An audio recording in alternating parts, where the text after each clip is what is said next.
aujourd'hui, on a du mal à gérer la vie collective, le commun, et notamment la frustration qu'elle peut générer au sein de l'individu. C'est-à-dire que faire des concessions individuelles, ça devient de plus en plus compliqué. Si vous voulez que les gens changent, et même si vous voulez qu'ils bossent, il faut qu'ils y trouvent leur compte. C'est coutume de citer deux formules. Une d'Aristote, le désir est l'unique force motrice. Une autre de Spinoza, le désir est l'essence même de l'homme. Autrement dit, nous sommes des êtres de désir. On ne peut pas faire boire un âne qui n'a pas soif, ni travailler un être humain qui n'en a pas envie. C'est ça le problème de la motivation. C'est compliqué dans le monde du travail, parce que le travail, c'est un peu comme le changement. À tout prendre, travailler, on ne préférerait pas. C'est pour ça qu'on parle de motivation. Parce que toute motivation est un désir, mais tout désir n'est pas une motivation. C'est quoi la motivation? C'est un certain type de désir, qui a deux caractéristiques. La motivation, c'est un désir utile, et utile à autre chose qu'au plaisir qu'on y prend. Et donc c'est important pour les managers, ça veut dire qu'il ne s'agit pas de créer le désir de l'autre, il s'agit de le rendre utilisable. La deuxième chose, c'est que la motivation, c'est un désir qui porte sur quelque chose qu'on ne désire pas spontanément. Je l'illustre de deux exemples. Vous mangez avec quelques amis dans le meilleur restaurant à 3 étoiles, à Doux, à Dole ou à Besançon. 3 étoiles, c'est merveilleusement bon. On se régale. Vous mangez, vous nous mettez jusque-là. Aucun de vos amis ne vous dira « Bah dis donc, ce soir, t'es motivé ». Non. Quand c'est vraiment très très bon, personne ne parle de motivation. Vous faites l'amour avec votre compagne.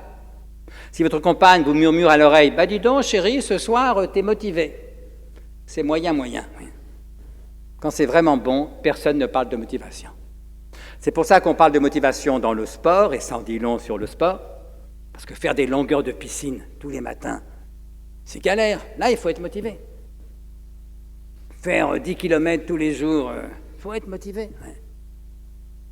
Voilà, et donc le travail, c'est compliqué, le management, c'est compliqué, travailler, on ne préférerait pas, et pourtant le désir est l'unique force motrice, mais ça devient une motivation quand les gens finissent par désirer quelque chose qu'ils ne désirent pas spontanément, par exemple travailler.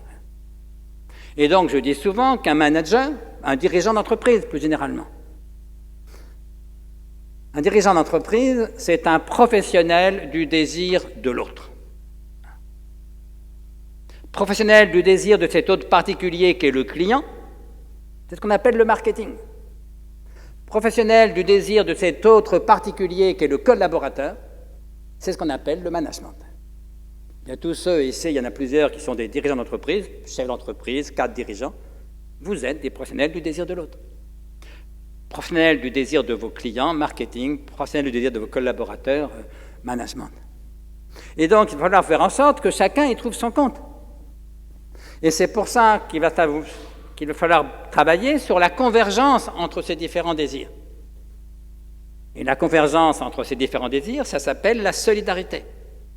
Et je dis souvent, mais là je vous résume en 3 minutes une conférence qui dure 1h30, mais je dis souvent que parce qu'un chef d'entreprise, un dirigeant d'entreprise, c'est un professionnel du désir de l'autre, c'est aussi un professionnel de la convergence entre ces désirs.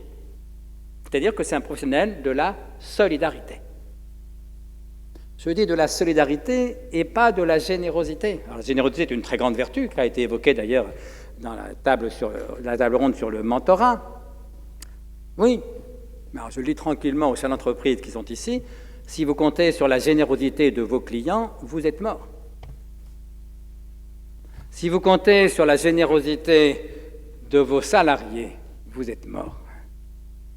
Si vous comptez sur la générosité de vos actionnaires, si actionnaires il y a, vous êtes morts. Si vous comptez sur leurs intérêts aux uns et aux autres, vous avez de bonnes chances de vous en sortir victorieusement, à condition de savoir bâtir et développer dans la durée entre ces 3 catégories, les clients, les salariés, les actionnaires, des convergences objectives d'intérêts, c'est-à-dire exactement des solidarités. Il faut comprendre que travailler, on ne préférerait pas, que pourtant le désir est l'unique force motrice, et que donc on a besoin de créer des convergences d'intérêts et donc des solidarités. Et ça vaut aussi pour le changement.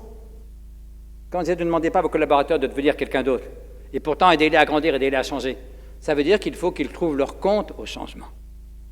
Qu'au bout du compte, ils soient plus heureux. Alors, pas forcément en changeant qu'en ne changeant pas, mais puisqu'il faut changer.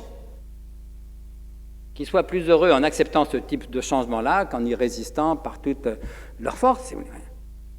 Voilà, et donc la question du bonheur au travail, qui n'était pas mon sujet du jour, mais que vous avez évoqué dans la présentation, elle est essentielle. Parce que si le désir est l'essence même de l'homme, si le désir est l'unique force motrice, ça veut dire que la pierre de touche du management réussi, c'est quand les salariés sont heureux au boulot.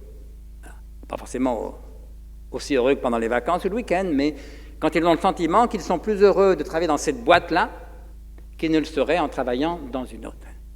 Et c'est pour ça, quand on est manager, se soucier du bonheur professionnel, je ne parle pas du bonheur privé, ta femme, ton mari, tes gosses, mais pour un manager, se soucier du bonheur professionnel de ses collaborateurs, de leur bien-être professionnel, a fortiori combattre leur malheur ou leur mal-être professionnel, ce n'est pas la cerise sur le gâteau, ce n'est pas un supplément d'âme, ce n'est pas de la philanthropie, c'est le cœur de leur métier. Parce que l'intérêt majeur d'une entreprise, d'ailleurs qu'elle soit privée ou bien qu'elle relève de l'économie sociale et solidaire, ça vaut pour les deux. L'intérêt majeur d'une entreprise, quelle qu'elle soit, c'est de recruter, de fidéliser et de motiver les meilleurs de ses collaborateurs. Et vous n'y parviendrez que s'ils ont le sentiment qu'ils sont plus heureux en travaillant chez vous qu'ils ne le seraient en travaillant ailleurs. Et ne comptez pas sur des leçons de morale pour y suffire. Ce n'est pas en comptant sur la générosité de ses collaborateurs qu'on fera avancer le schmilblick. C'est en faisant comprendre que c'est leur intérêt que d'avancer avec tous les autres. Le changement dans une entreprise vient souvent de la direction qui veut faire avancer l'entreprise, mais que quelquefois les salariés le subissent parce qu'on n'a pas anticipé ce changement. Donc même si la personne est persuadée que ce changement est nécessaire pour l'entreprise, elle ne comprend pas pourquoi on lui a imposé ce changement sans la prévenir, on ne l'a pas écouté en fait. Oui, je vous remercie, vous avez évidemment raison. Le plus souvent, les salariés subissent le changement, mais parce que le plus souvent, les salariés subissent. C'est en quelque chose, on pourrait presque croire que ça fait partie de leur statut, et c'est justement ça qu'il faut essayer de combattre. Alors, j'ai prévu de parler de ce qu'on appelle dans le monde de l'entreprise, et en franglais, alors je sais que je n'aime pas le franglais, mais pour une fois, le mot a son avantage, ce qu'on appelle l'empowerment, qu'on peut traduire... certains traduisent par empouvoirment, qui est quand même d'une laideur formidable, d'autres par autonomisation, d'autres par responsabilisation. Et je crois que c'est les deux meilleures traductions, il y en a 10 autres que j'ai dans mes notes, mais c'est les deux meilleures, et ça explique pourquoi c'est pas mal de parler d'empowerment, parce que empowerment, ça veut dire à la fois autonomisation et responsabilisation. Autonomisation, donc donner de la liberté aux gens, de l'autonomie, pas pour faire n'importe quoi. L'autonomie, en grec, nomos, c'est la loi. Auto, c'est soi-même, donc être autonome, c'est se soumettre à sa propre loi. C'est pas faire n'importe quoi, mais c'est faire quelque chose qu'on a choisi soi-même.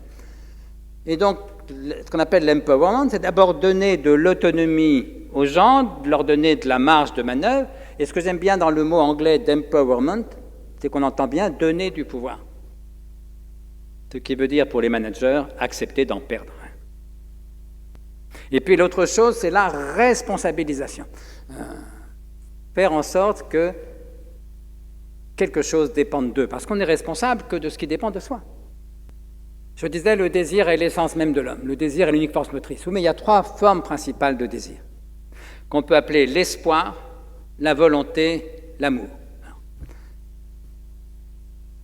Il y a désir dans les 3 cas. On ne peut pas espérer ce qu'on ne désire pas, ni vouloir ce qu'on ne désire pas, ni aimer ce qu'on ne désire pas. Mais ce n'est pas le même désir. Alors, quelle différence y a-t-il, pour commencer par là, entre l'espoir et la volonté? La différence est la suivante, c'est que l'espoir, c'est un désir dont la satisfaction ne dépend pas de moi, comme disaient les stoïciens.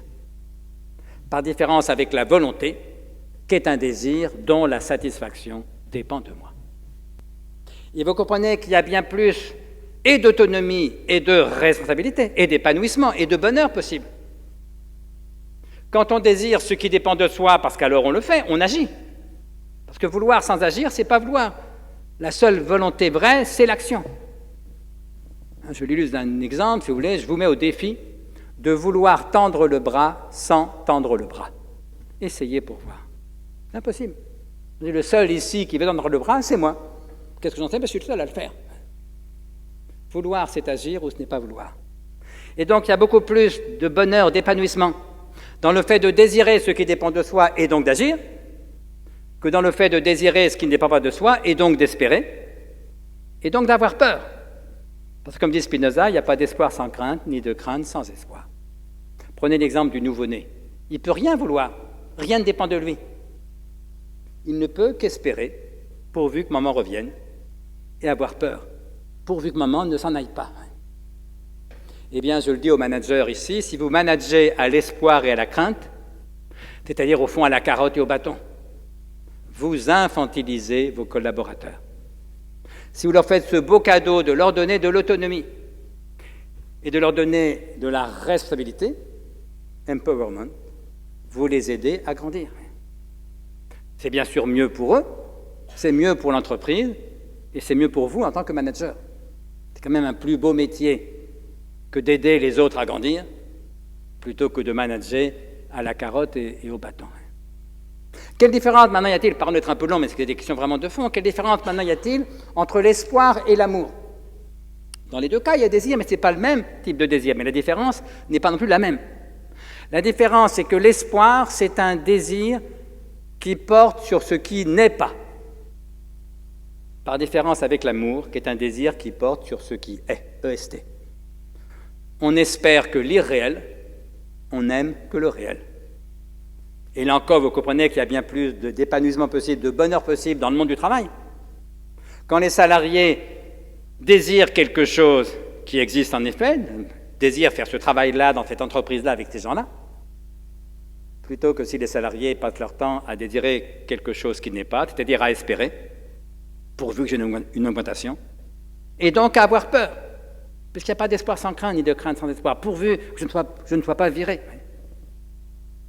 Et donc, si on comprend ça, on comprend, ça vaut pour le management, mais comme ça vaut pour l'humanité. Alors, le philosophe Sénèque, le grand stoïcien romain, avait une formule que j'ai souvent citée, qui est un peu brutale.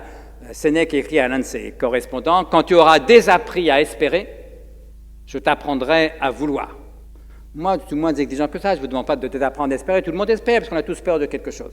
Et qu'il n'y a pas de peur, il n'y a pas de crainte sans espoir, ni d'espoir sans crainte. Il ne s'agit pas de désapprendre à espérer, mais ce que je vous dis plutôt, c'est ne vous contentez pas d'espérer. Apprenez à vouloir, donc à agir, apprenez à aimer. Ça vaut pour soi-même dans sa vie privée, dans la vie tout court, mais ça vaut aussi, à mon sens, pour le manager. Parce qu'aider ses collaborateurs à grandir, ce n'est pas manager au bâton et à la carotte, ce n'est pas les enfermer dans l'espoir et dans la crainte, pourvu que j'ai une promotion, pourvu que je ne sois pas viré. C'est leur permettre de désirer ce qui dépend d'eux, leur faire ce beau cadeau de leur permettre d'agir, empowerment, et d'aimer ce qu'ils font, c'est-à-dire exactement d'aimer leur métier, d'être content de faire ce métier-là, dans cette entreprise-là, avec ces gens-là. Et c'est le contraire des salariés qui subissent, précisément. Le contraire du salarié qui subit, c'est le salarié à qui on a donné du pouvoir, à qui on a donné de l'autonomie, à qui on a donné de la responsabilité. Alors les managers qui sont ici savent bien que des fois on voudrait leur en donner, il y en a qui préfèrent pas prendre. Ben oui, parce que l'autonomie, la responsabilité, tout le monde n'aime pas ça. Eh bien une partie de l'art du management, c'est de repérer ceux qui aiment ça et leur permettre de s'épanouir dans ce chemin-là. Voilà, je ne dis pas du tout qu'il faut s'interdire d'espérer, je dis simplement qu'il s'agit peut-être d'espérer un peu moins, donc de craindre un peu moins, et surtout d'agir et d'aimer un peu plus.